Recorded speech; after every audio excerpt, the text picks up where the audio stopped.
Jubilees 8. The earth divided into 3 parts for Shem and Ham and Japheth. In the 29th Jubilee, in the first week, 1373 a.m., in the beginning thereof Arpachshad took to himself a wife, and her name was Rasu'eja, the daughter of Susan, the daughter of Elam, and she bare him a son in the 3rd year in this week, 1375 a.m., and he called his name Kainam.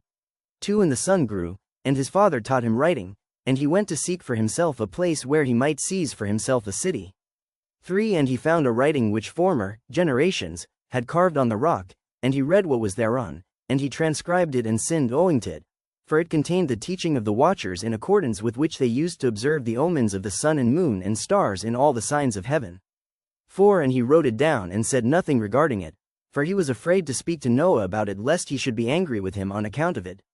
5. And in the 30th Jubilee, 1429 a.m., in the 2nd week, in the 1st year thereof, he took to himself a wife, and her name was Melka, the daughter of Madai, the son of Japheth, and in the 4th year, 1432 a.m., he begat a son, and called his name Shelah, for he said, Truly I have been sent.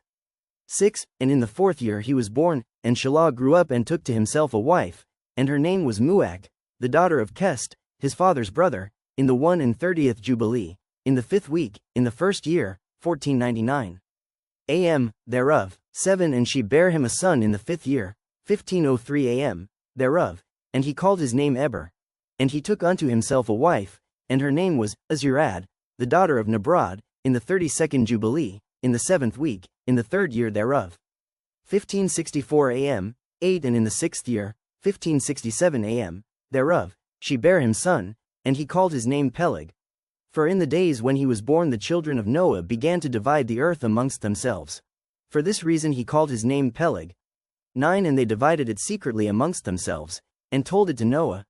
10. And it came to pass in the beginning of the 33rd Jubilee, 1569 a.m., that they divided the earth into 3 parts, for Shem and Ham and Japheth, according to the inheritance of each, in the 1st year in the 1st week, when one of his who had been sent was with them.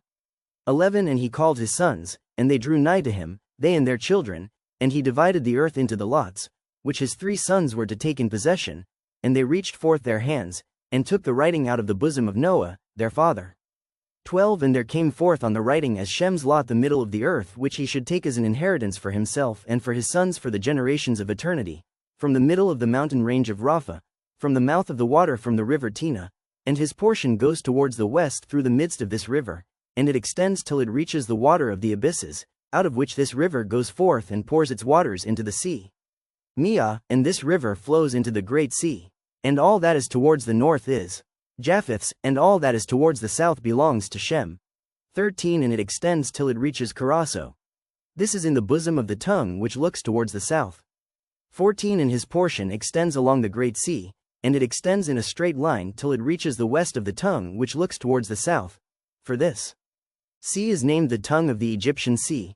15. And it turns from here towards the south towards the mouth of the great sea on the shore of its waters, and it extends to the west to Aphra, and it extends till it reaches the waters of the river Gihon, and to the south of the waters of Gihon, to the banks of this river.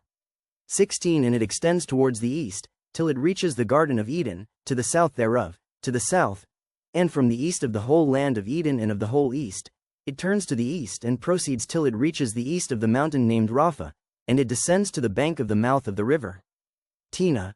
17. This portion came forth by lot for Shem and his sons, that they should possess it forever unto his generations forevermore. 18. And Noah rejoiced that this portion came forth for Shem and for his sons, and he remembered all that he had spoken with his mouth in prophecy. For he had said, Blessed be Yahweh Almighty of Shem, and may Yahweh dwell in the dwelling of Shem.